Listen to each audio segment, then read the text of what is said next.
tiens à m'excuser auprès de ceux qui sont venus ce matin en espérant avoir la suite de notre étude de l'Épître aux Hébreux.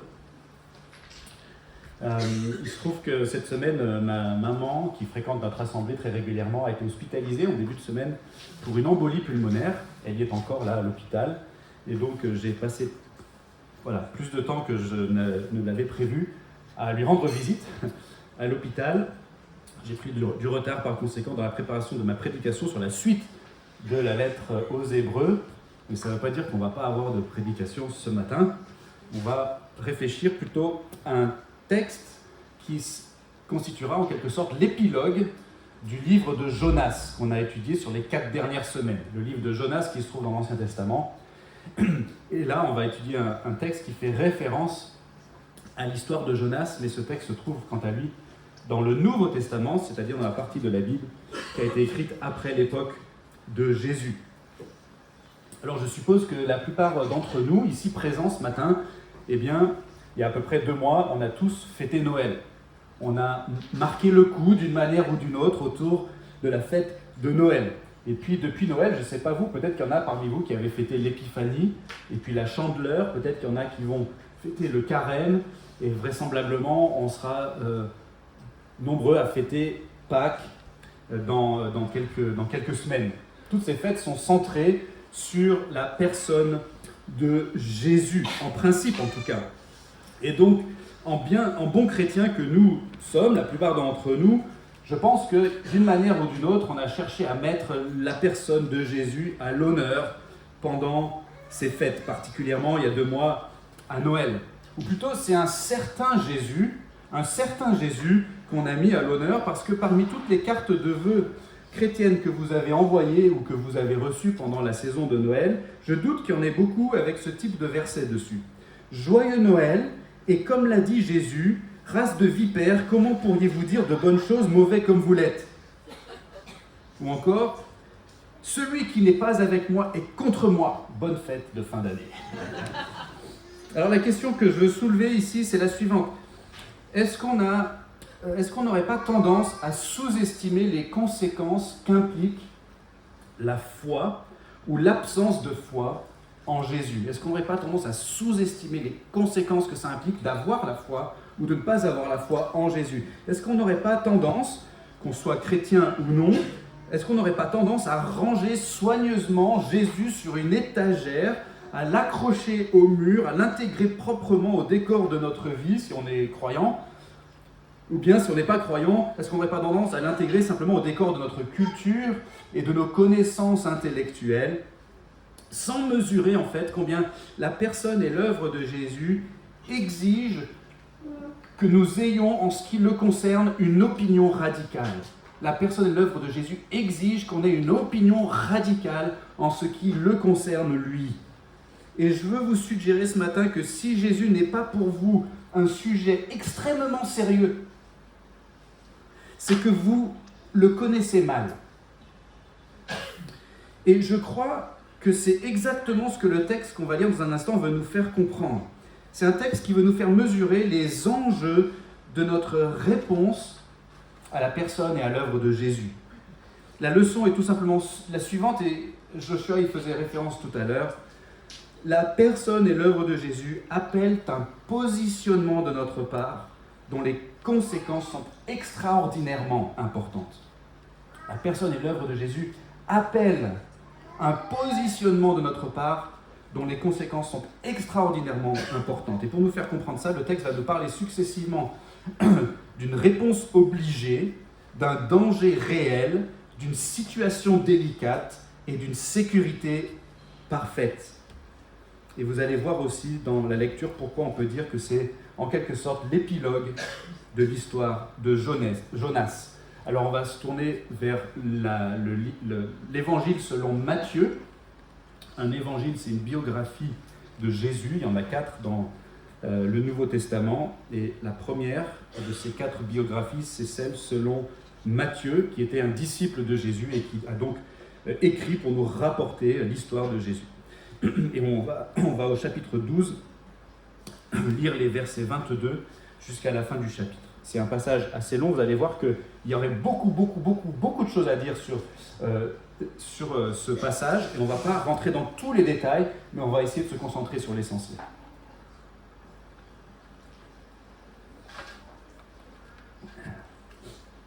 Alors on amena à Jésus un démoniaque, aveugle et muet, et il le guérit, de sorte que le muet parlait et voyait. Toute la foule hors d'elle-même disait « N'est-ce pas là le fils de David ?» Les pharisiens, l'ayant appris, dirent « Cet homme ne chasse les démons que par Béelzébul, prince des démons. » Comme Jésus connaissait leurs pensées, il leur dit « Tout royaume divisé contre lui-même est dévasté, et toute ville ou maison divisée contre elle-même ne peut subsister. Si Satan chasse Satan, il est divisé contre lui-même. Comment donc son royaume subsistera-t-il ? Et si moi je chasse les démons par Béelzébul, vos fils, par qui les chassent-ils ? C'est pourquoi ils seront eux-mêmes vos juges. Mais si c'est par l'Esprit de Dieu que moi je chasse les démons, le royaume de Dieu est donc parvenu jusqu'à vous. Ou comment quelqu'un peut-il entrer dans la maison d'un homme fort et piller ses biens sans avoir auparavant lié cet homme fort ? Alors seulement il pillera sa maison. Celui qui n'est pas avec moi est contre moi, et celui qui n'assemble pas avec moi disperse. C'est pourquoi je vous dis, tout péché et tout blasphème sera pardonné aux hommes, mais le blasphème contre l'Esprit ne sera point pardonné. Quiconque parlera contre le Fils de l'homme, il lui sera pardonné, mais quiconque parlera contre le Saint-Esprit, il ne lui sera pardonné ni dans ce siècle, ni dans le siècle à venir. Dites que l'arbre est bon et que son fruit est bon, ou dites que l'arbre est mauvais et que son fruit est mauvais, car on connaît l'arbre à son fruit. Race de vipères, comment pourriez-vous dire de bonnes choses mauvais comme vous l'êtes ? Car c'est de l'abondance du cœur que la bouche parle. L'homme bon tire du bien de son bon trésor, et l'homme mauvais tire du mal de son mauvais trésor. Je vous le dis, au jour du jugement, les hommes rendront compte de toute parole vaine qu'ils auront proférée, car par tes paroles tu seras justifié, et par tes paroles tu seras condamné. Alors quelques-uns des scribes et des pharisiens prirent la parole et dirent « Maître, nous voudrions voir un signe de ta part. » Il leur répondit « Une génération mauvaise et adultère recherche un signe, il ne lui sera donné d'autre signe que celui du prophète Jonas. Car de même que Jonas fut 3 jours et 3 nuits dans le ventre du grand poisson, de même le Fils de l'homme sera 3 jours et 3 nuits dans le sein de la terre. Les hommes de Ninive se dresseront lors du jugement avec cette génération et la condamneront parce qu'ils se sont repentis à la prédication de Jonas, et voici qu'il y a ici plus que Jonas. La reine du Midi se lèvera lors du jugement avec cette génération et la condamnera parce qu'elle est venue des extrémités de la terre pour entendre la sagesse de Salomon, et voici qu'il y a ici plus que Salomon. Lorsque l'esprit impur est sorti d'un homme, il traverse des lieux arides, cherche du repos et n'en trouve pas. Alors il dit « Je retournerai dans ma maison d'où je suis sorti », et quand il arrive, il la trouve vide, balayée et ornée. Il s'en va et prend avec lui 7 autres esprits plus mauvais que lui. Ils entrent dans la maison, s'y établissent, et la dernière condition de cet homme est pire que la première.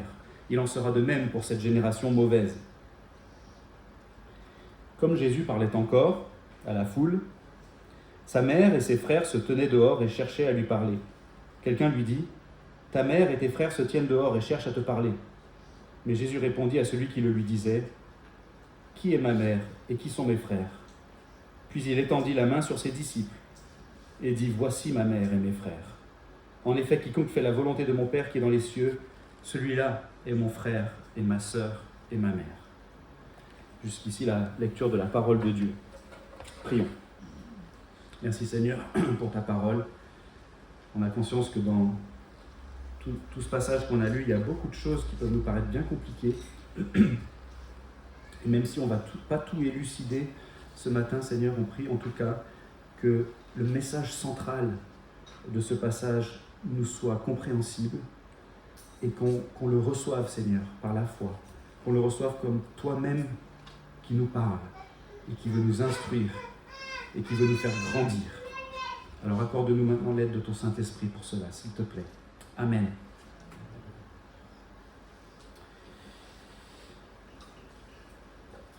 Alors premièrement, une réponse obligée. Le texte commence par nous faire comprendre d'abord que devant Jésus, on devrait se sentir obligé de se positionner. Devant Jésus, on devrait se sentir obligé de se positionner. Alors ce qui se passe dans le passage, c'est que Jésus, vous avez vu, il accomplit un miracle qui va susciter 2 réactions opposées. D'une part, la foule dit que Jésus est sûrement le Messie envoyé par Dieu, le fils de David. tandis que les pharisiens, qui sont une classe de juifs de l'époque qui sont assez rigides, les pharisiens, eux, disent que Jésus, à l'inverse, est sûrement un imposteur envoyé par le diable. Et Jésus répond à cette objection des pharisiens en leur montrant en fait que cette objection de leur part, elle est complètement illogique, voire absurde, puisque le diable ne s'attaquerait pas à ses propres œuvres, voyons. Or, Jésus n'a de cesse, depuis le début de son ministère public, il n'a de cesse de délivrer des malades et des démoniaques, des gens justement qui sont sous l'emprise du diable. D'après Jésus, il n'y a donc qu'une seule conclusion logique à en tirer, puisque le diable ne va pas s'attaquer à lui-même, c'est que le royaume de Dieu est bien arrivé. Jésus est venu pour établir ce royaume et il va le faire en triomphant du mal. Il va faire quelque chose, comme il le dit de manière un peu imagée au verset 29, il va faire quelque chose pour lier l'homme fort, lier le diable en vue d'étendre son propre règne bienveillant sur toute la terre. Et ça, c'était précisément la mission qu'on attendait du Messie, le fils de David, l'envoyé de Dieu. Alors, ce qu'il faut remarquer dans cette petite interaction un peu tendue entre Jésus et les pharisiens, ce qu'il faut remarquer, c'est que d'abord, en fait, personne ici ne met en doute la puissance extraordinaire que Jésus a déployée en accomplissant le miracle. Personne ne dit « non, c'est de la prestidigitation, c'est pas un vrai miracle ». Tout le monde reconnaît la puissance incroyable, surnaturelle de Jésus qui vient de faire ce miracle. Ça, c'est la première chose qu'il faut remarquer. Mais ensuite, il faut remarquer que tout le monde, par conséquent, se sent obligé de se positionner par rapport à cette puissance. Même les pharisiens, qui ne sont pas les amis de Jésus, se sentent obligés de dire quelque chose. Et en fait, la seule objection qui leur reste, c'est de dire, alors la puissance surnaturelle déployée par Jésus doit être une puissance diabolique. Parce que s'ils disaient autre chose, ils seraient obligés de reconnaître que c'est le Messie. Donc leur opposition acharnée à Jésus les conduit à affirmer quelque chose d'absurde, mais ils ne peuvent pas échapper au fait de devoir dire quelque chose. Et c'est exactement ça l'objet de ce passage, c'est que devant Jésus, on devrait se sentir obligé de se positionner. En tout cas, c'est le premier point qu'on veut relever ici. Et c'est ce que confirme Jésus par l'espèce de maxime qu'il va dire au verset 30, celui qui n'est pas avec moi est contre moi. Celui qui n'assemble pas avec moi disperse. Vous comprenez, on est obligé d'être dans l'une ou l'autre de ces catégories. Le problème, c'est que bien souvent, nous, on ne se sent pas obligé de se positionner par rapport à Jésus. On est bien souvent dans la situation d'un passager du métro qui prendrait la place sur le quai pour attendre la rame qui va l'emmener jusqu'à la place Jean Massé pour pouvoir aller au théâtre Lulu le dimanche matin pour assister au culte. Et ce passager, il est plongé dans la lecture d'un de ces journaux gratuits qu'on distribue dans les stations de métro, ou alors il est sur son smartphone, et non seulement ça, mais en plus il écoute de la musique avec ses écouteurs, et du coup il ne prête pas attention au message qui est diffusé sur le haut-parleur, sur le quai de la station, et qui dit « Nous informons les aimables passagers de la ligne B qu'un incident technique a entraîné l'interruption de la circulation sur la ligne. Nous vous invitons à rejoindre la navette qui reliera votre station à la place Jean Massé. » Avec toutes nos excuses pour ce désagrément. Et c'est peut-être après de longues minutes que finalement, le passager en question, il va peut-être enfin se sentir concerné par le message, peut-être en voyant que finalement, après 15, 20, 30 minutes, la rame de métro n'est toujours pas arrivée, et en constatant que les passagers qui attendaient sur le quai avec lui sont tous déjà partis, et enfin en enlevant ses écouteurs et en écoutant attentivement le message qui passe en boucle depuis une demi-heure, qui passe en boucle dans la station, sur les haut-parleurs. Et de façon un peu similaire, beaucoup de gens ne se sentent pas concernés par Jésus, et ce n'est pas faute de pouvoir savoir qui il est et ce qu'il a fait. C'est plutôt parce qu'on ne prête pas vraiment attention à qui il est et à ce qu'il a fait. Pourtant, ce message qui concerne Jésus passe en boucle dans les pages de la Bible. Et il passe en boucle, je l'espère, dans la prédication chrétienne. Et je l'espère dans la prédication de notre Église notamment. Mais beaucoup de gens restent sur le quai de la gare, le nez plongé dans leur smartphone, le nez plongé dans leurs préoccupations, alors que s'ils écoutaient, ils devraient se sentir obligés de bouger. En fait, on devrait se sentir tellement concerné par la personne et l'œuvre de Jésus qu'on devrait justement ressentir cette pression à se positionner. Et si on ne sent pas cette pression qui est sur nous, qui nous pousse à nous positionner vis-à-vis de Jésus, c'est qu'on n'a pas bien compris qui est Jésus et ce qu'il a fait. Et si on n'a pas bien compris ces choses, c'est soit parce qu'on vous l'a mal expliqué, soit parce que vous vous y intéressez pas assez. Et ce que ces premiers versets là nous enseignent en tout cas, c'est qu'en étant attentif à Jésus et à ses œuvres, on devrait se retrouver obligé en quelque sorte de faire un choix décisif et lourd de conséquences. On devrait se sentir obligé de répondre à cette question. Mais qui est ce Jésus en réalité? C.S. Lewis, l'auteur des Chroniques de Narnia, a dit que finalement, tout le monde devrait avoir à choisir entre 3 options en ce qui concerne Jésus. Soit il est menteur, soit il est malade, soit il est le maître, avec un M majuscule. Alors le théologien Timothy Keller, il a ajouté une 4e option. Soit il est un mythe, soit il est menteur, soit il est malade, soit il est le maître. Les pharisiens de notre passage y rajoutent une 5e option. Soit il est un mythe, soit il est un menteur, soit il est un malade, soit il est un magicien. Ou alors il est le maître. Mais bref, la question doit s'imposer à nous. Est-ce que vous voyez que la personne et l'œuvre de Jésus exigent un positionnement de notre part? Et même si vous n'êtes pas croyant, est-ce que vous voyez ce matin au moins que, en admettant que la biographie de Jésus soit vraie, il n'y a qu'une seule de ces options, 3, 4 ou 5 options différentes, qui est logique. La seule qui est la plus logique, si la biographie est vraie, c'est que Jésus est le maître.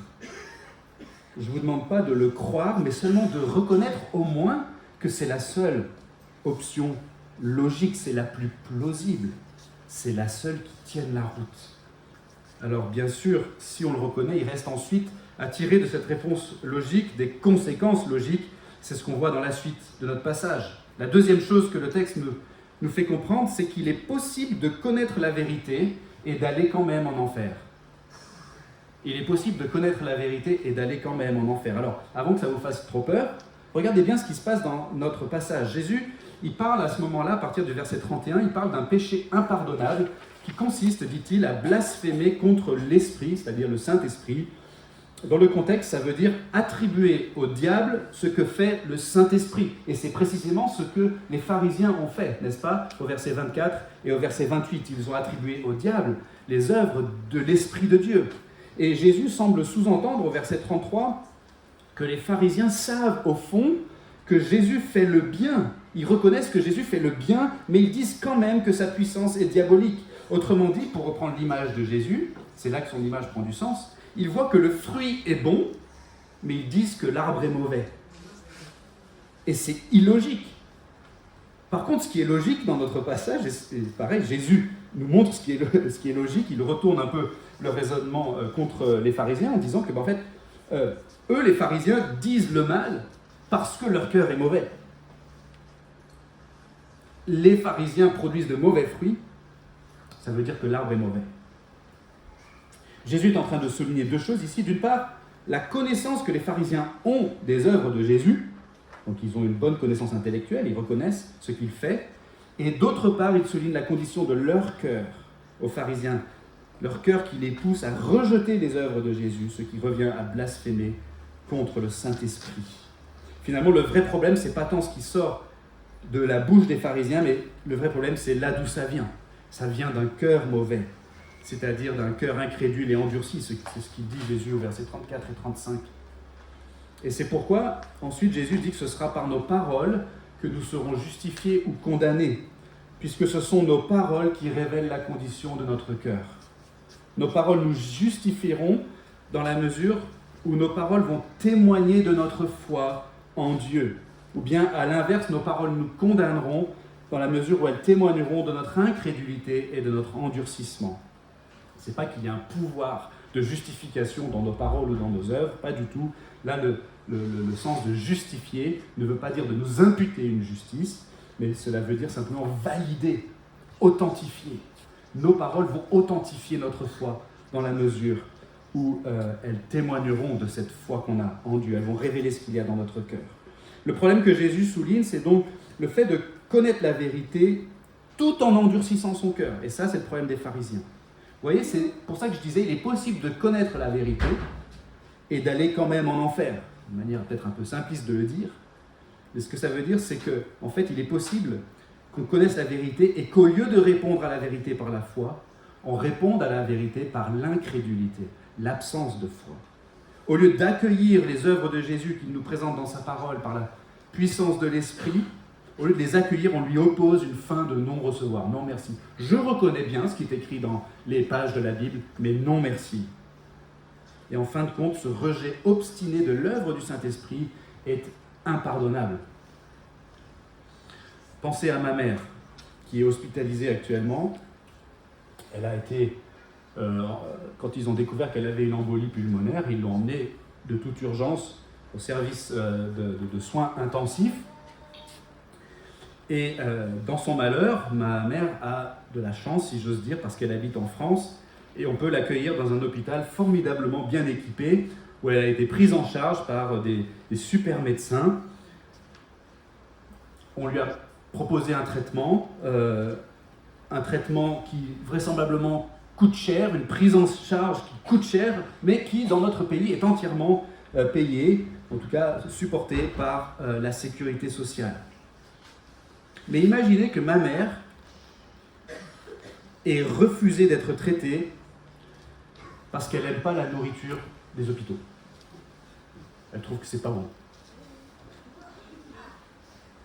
Oh, elle sait bien que ce sont de bons médecins et qu'ils font bien leur travail. Il faudrait juste qu'ils changent le menu, quoi. Et donc, elle signe une décharge et dit non merci. Elle rentre chez elle. Elle serait peut-être morte à l'heure où je vous parle, si elle avait fait ça. Et la situation de cette personne malade qui rejetterait le seul traitement qui pourrait le guérir et qui lui est offert gratuitement, c'est un peu la situation de la personne dans notre texte qui blasphème contre le Saint-Esprit, c'est-à-dire qui rejette, qui récuse, qui refuse, qui renie la puissance du Saint-Esprit.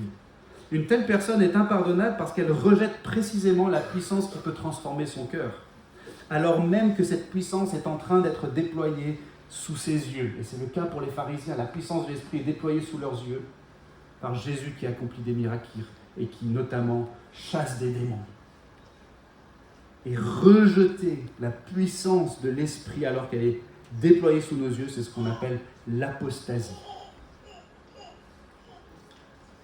Or, qui sont les gens aujourd'hui qui sont idéalement placés pour voir Jésus et les œuvres qu'il accomplit par la puissance de son Esprit? Ces personnes, c'est nous. Ce sont toutes les personnes qui prennent part à la vie de l'Église chrétienne, où la Bible est enseignée, où l'Évangile est prêché, où les sacrements sont administrés, le baptême et la Sainte Seine, et où des vies sont transformées par la puissance de l'Esprit. L'auteur de l'Épître aux Hébreux, justement, parle de gens, je cite, qui ont été une fois éclairés et qui ont même reçu la connaissance de la vérité, mais qui chutent irrémédiablement. Il s'agit de gens qui prennent part à la vie de l'Église, qui est le corps de Christ, mais des gens dont le cœur n'est pas pour autant changé et qui en fait s'endurcit et qui rejettent la seule puissance capable de changer leur cœur. Est-ce que vous, ce matin, vous avez peur d'avoir commis ce péché? Si oui, c'est que vous avez peur que le Saint-Esprit ne change pas votre cœur. Ce qui veut dire que vous désirez qu'il change votre cœur. Ce qui veut dire que votre cœur, en fait, est déjà changé. Ce qui veut dire que vous n'avez pas commis ce péché. Donc, c'est QFD. Si vous avez peur d'avoir commis ce péché, c'est que vous n'avez pas commis ce péché. Mais le but de ce passage, c'est pas en fait qu'on se demande si on a commis ou non le péché impardonnable. Le but, c'est plutôt qu'on ait conscience qu'il n'y a pas de salut possible pour ceux qui rejettent délibérément, obstinément, l'œuvre de l'Esprit. Et donc cet avertissement est destiné tout particulièrement à ceux qui, comme les pharisiens et comme nous, sont au courant de qui est Jésus et de ce qu'il fait.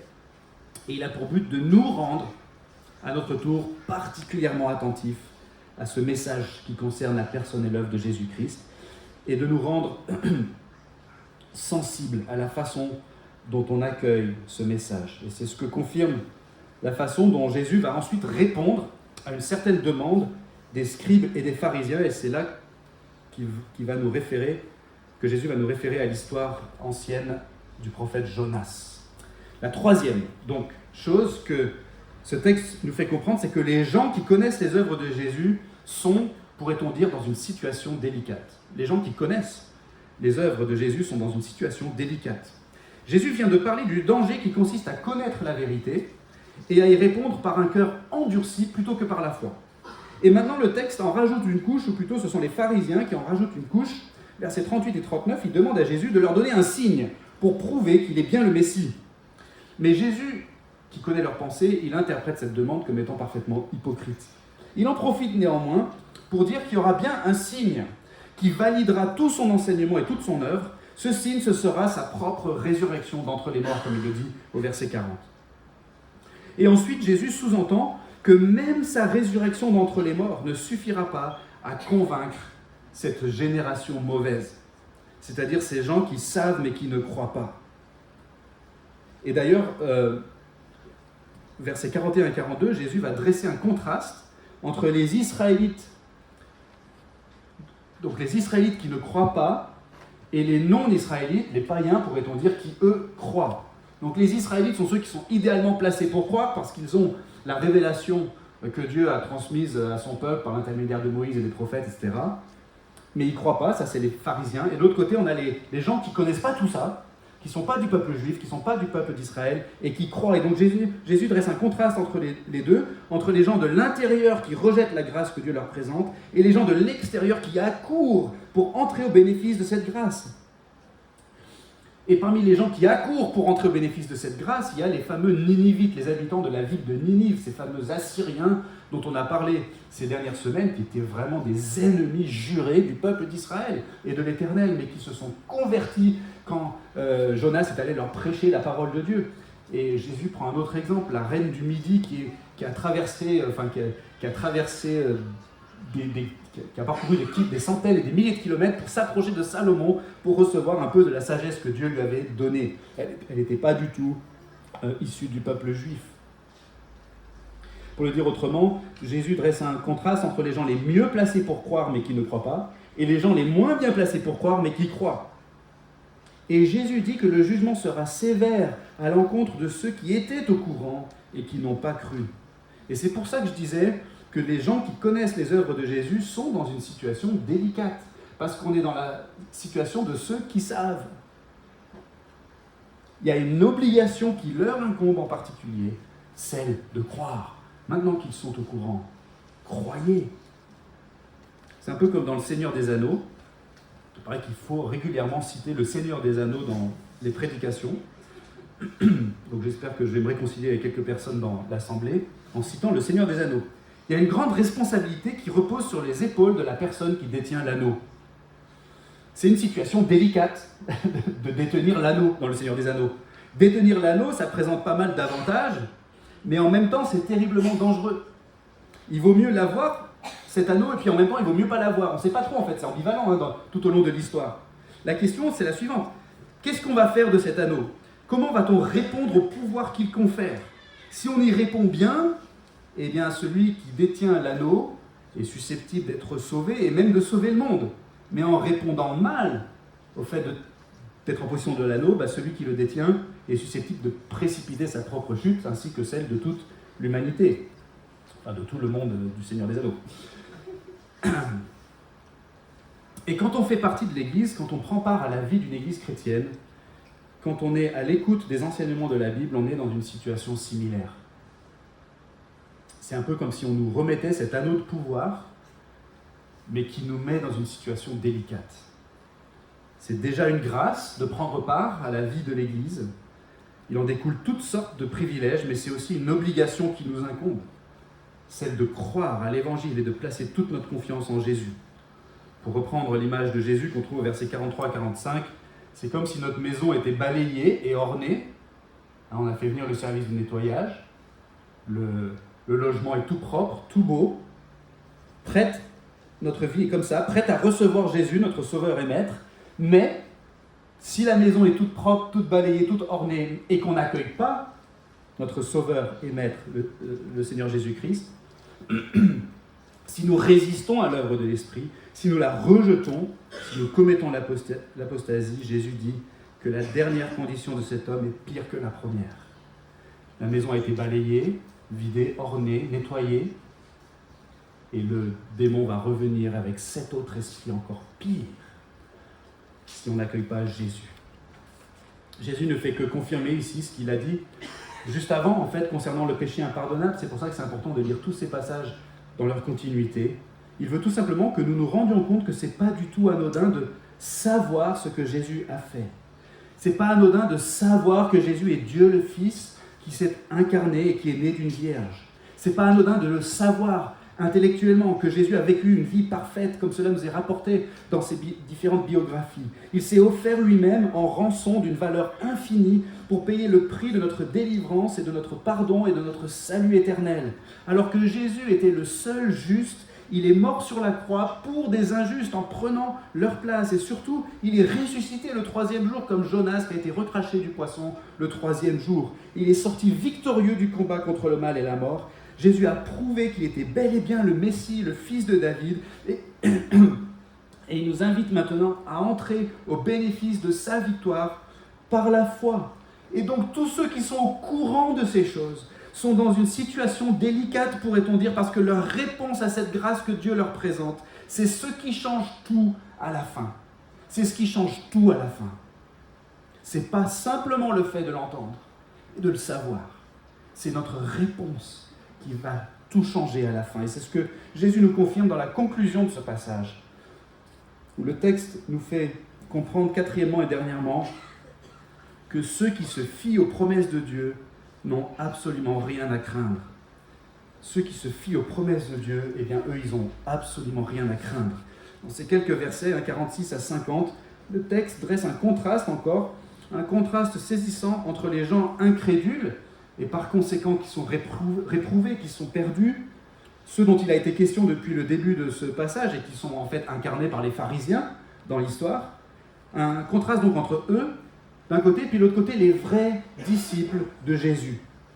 Les premiers sont hypocrites, endurcis, impardonnables et passibles d'un jugement particulièrement sévère d'après Jésus, tandis que les seconds, les vrais disciples de Jésus, sont appelés frères, sœurs et mères de Jésus. Les vrais disciples de Jésus sont même encore plus frères, sœurs et mères de Jésus que ses frères et sa mère biologiques. Ce qui caractérise ces disciples, c'est que eux se fient entièrement à la parole de Dieu. Ils ont confiance. Ils se reposent sur les promesses de grâce de Dieu. Ils conditionnent leur vie à ces promesses. C'est la vraie confiance, ça. C'est la vraie foi. Et ce que le texte nous fait comprendre, c'est que ceux qui sont dans cette situation sont en parfaite sécurité, étant comptés dans la famille même de Jésus. Frères et sœurs de Jésus, le Fils de Dieu. Ceux qui se fient aux promesses de Dieu n'ont donc absolument rien à craindre. Ça vous ferait quoi si quelqu'un de très important vous disait qu'il vous aimait comme si vous étiez son frère, sa sœur ou sa mère? Imaginez Joshua, qui était à ce pupitre tout à l'heure. Joshua qui vous dise « Tu es pour moi comme un frère ». Alors je pense que vous vous sentiriez plutôt le bienvenu chez lui, n'est-ce pas? Je suis comme un frère pour toi. Je peux venir chez toi. Quand je veux, en tout cas, je suis plutôt le bienvenu chez toi. Imaginez que Grégory Doucet, le maire de Lyon, vous dise « Toi, je t'aime encore plus que je n'aime ma maman ». Je pense que vous vous sentirez en sécurité dans les couloirs de l'hôtel de ville de Lyon, non? Le maire m'aime plus qu'il n'aime sa maman. Bon, je ne sais pas quelle est la relation qu'il a avec sa maman, donc ça veut.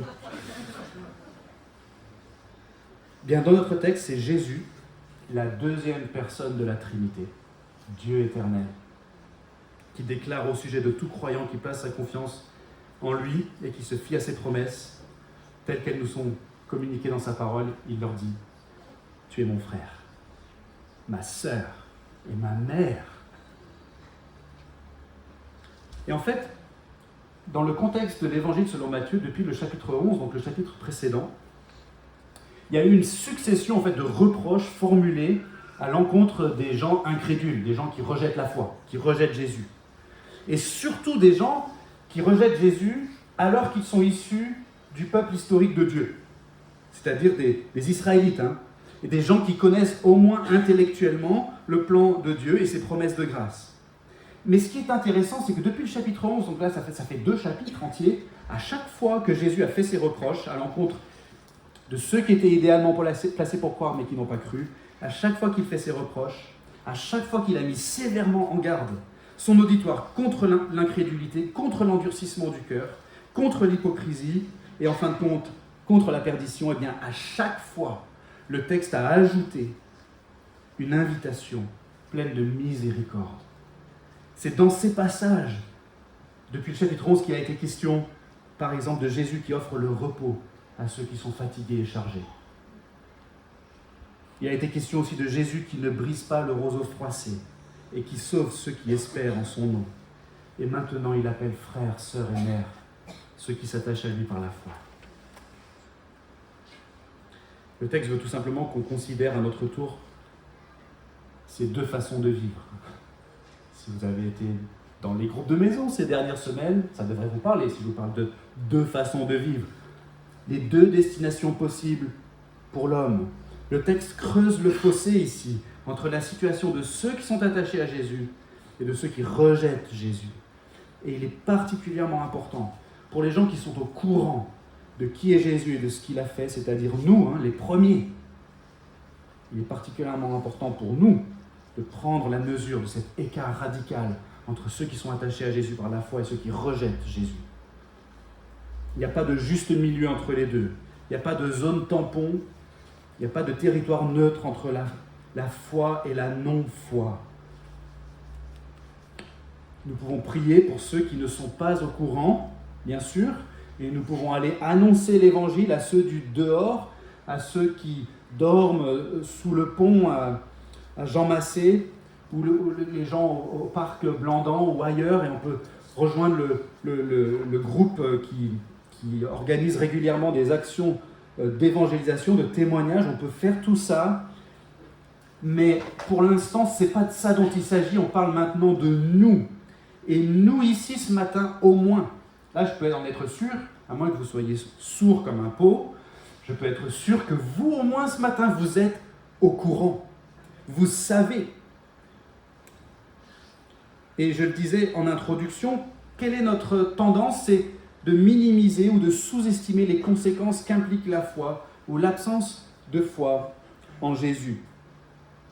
Qu'on soit chrétien ou non, on a tendance à ranger soigneusement Jésus sur une étagère, à l'accrocher au mur, comme je disais, l'intégrer proprement au décor de notre vie ou bien au décor de notre culture ou de nos connaissances intellectuelles simplement, alors que ce texte qu'on a vu ce matin, au contraire, veut nous faire prendre conscience que la personne et l'œuvre de Jésus exigent que nous ayons en ce qui le concerne une opinion radicale.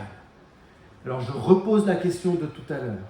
Est-ce que Jésus est pour vous un sujet extrêmement sérieux ? S'il ne l'est pas, ou s'il ne l'est pas encore, c'est que vous le connaissez encore mal.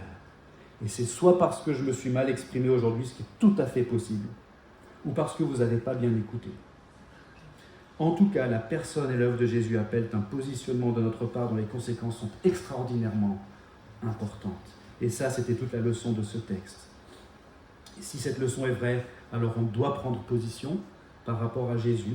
Et la seule position logique, si la Bible dit vrai, c'est la position salutaire de la foi, c'est-à-dire d'une confiance entière en Dieu et d'une vie radicalement transformée par Dieu, par la puissance de son esprit qui va se déployer en nous selon sa promesse. Et cette vie-là, elle commence par la repentance, comme on l'a vu dans l'histoire des habitants de la ville de Ninive qui ont répondu à la prédication de la parole de Dieu et qui ont pleuré et qui ont déchiré leurs vêtements et qui ont appelé à un jeûne pour supplier Dieu de leur faire grâce. Ça, c'est une image de la contrition, de la repentance qui est non seulement le début de la vie chrétienne, mais qui va caractériser ensuite toute la vie chrétienne. Et cette vie de foi, elle va se poursuivre aussi par la volonté de marcher dans les voies de Dieu et d'être ensuite déployés par notre bon Seigneur, notre tendre Maître, déployés par lui dans le monde pour le servir, notamment en faisant connaître à notre tour, comme Jonas cette fois, en faisant connaître sa grâce autour de nous, comme Dieu nous le demande. Je vous invite à la prière. Merci Seigneur pour ta parole. Fais-la fructifier maintenant dans nos vies, pour ta gloire. Amen.